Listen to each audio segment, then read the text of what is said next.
I'm going to ask you a question I ask all of my clients in our coaching calls. What do you need to hear from yourself right now? Not from me, not from your friends, not from the world. What do you need to tell yourself? Take a second to sit with that, because this is how you start reclaiming yourself.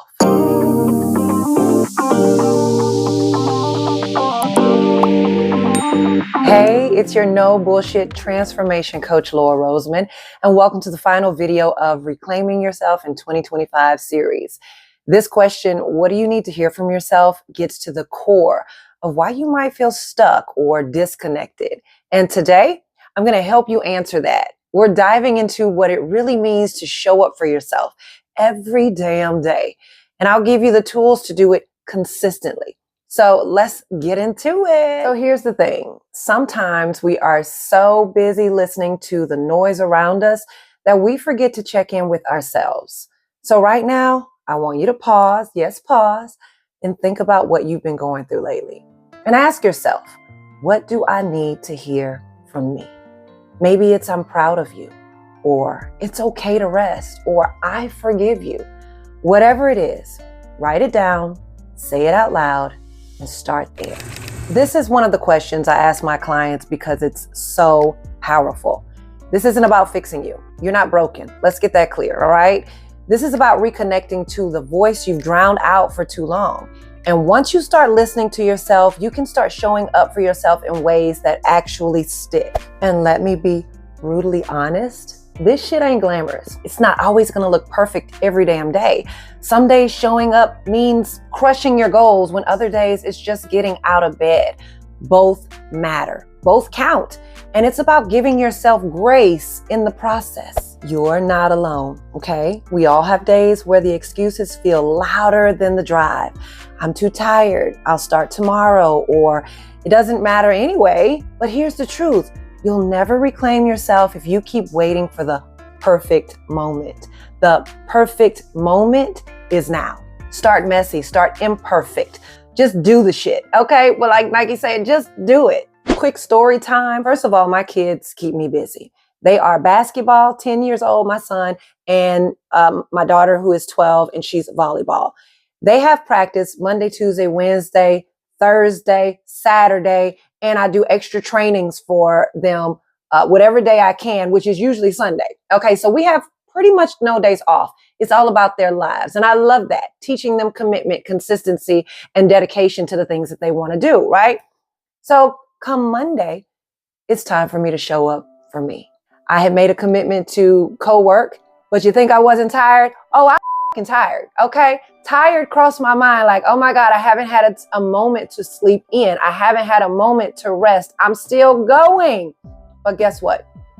Instead of letting that excuse of I'm tired stop me, it was a great opportunity. I spoke to an amazing woman. We had a whole session at co-working, and it just made me feel accomplished, made me feel alive. And these are the things that I teach, I talk about.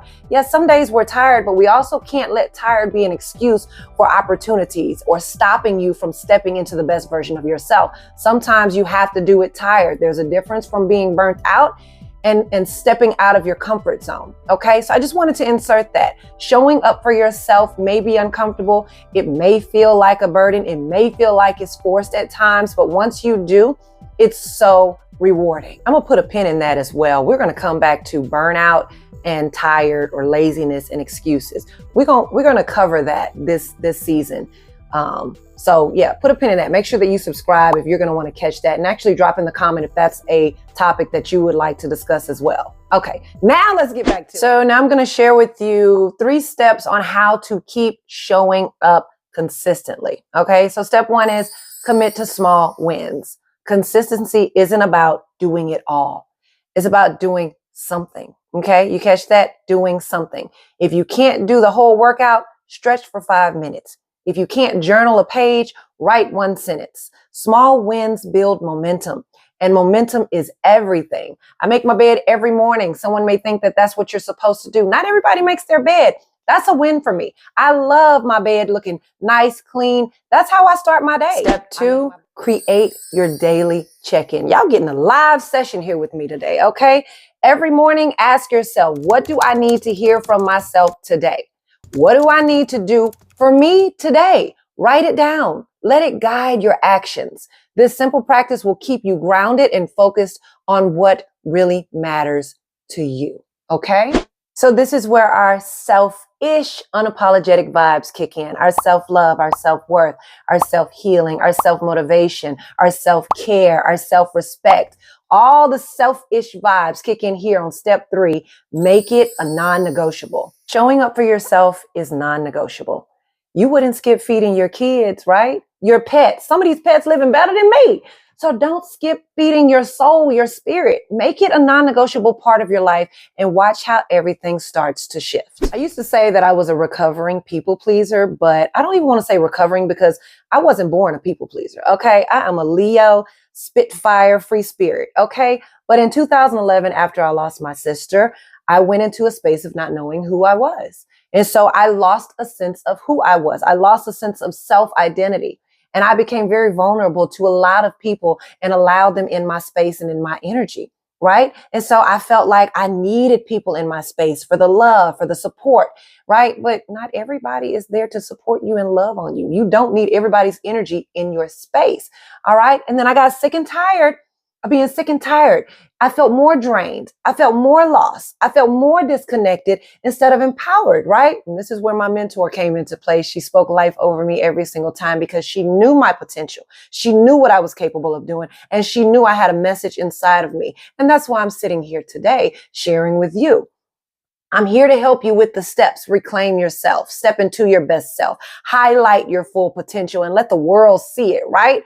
Prove yourself to yourself first and let that spill over into those around you. I started shifting my language. I started realizing what we tell ourselves ultimately creates our reality. So if I'm lost, then I'm walking around in a lost world, and therefore I'm connecting with other lost people and allowing them in my space, and we just some lost doing some crazy stuff, right? And I'm not feeling empowered. I'm not feeling like myself. So I had to get to a point of saying, what do I need right now? Not what everyone else needs, not what everyone else thinks, not what everyone else expects. What do I need right now? And when I actually started listening to what I needed, everything changed. And I know it can change everything for you too. Woo, I'm always talking to myself. Yes, I think we need a breather break on that. Come on, let's inhale and exhale. Let's do that again. Inhale and exhale. Oh, this was good. This was so good. Before we wrap up, let me tell you what's next. In February, we're diving into selfish love, not the Instagram version, not the bubble baths and hashtags. I'm talking about the kind of love that's about prioritizing yourself unapologetically, even when it's hard, even when people don't get it, even when people think you acting funny. You don't want to miss this. So hit that subscribe and turn on the notifications right now. And if this series has resonated with you, don't let it stop here. Grab my book, Unlearn the Bullshit. If you haven't already, it's packed with the tools to help you keep showing up for yourself and also the backstory of how I got here in the first place. And if you're ready for the next level, book a coaching call with me. Let's figure out what you need to hear and how to start living it. I've got you. Okay, I got you covered, but you've got to take the first step. All right, I love y'all. Until next time.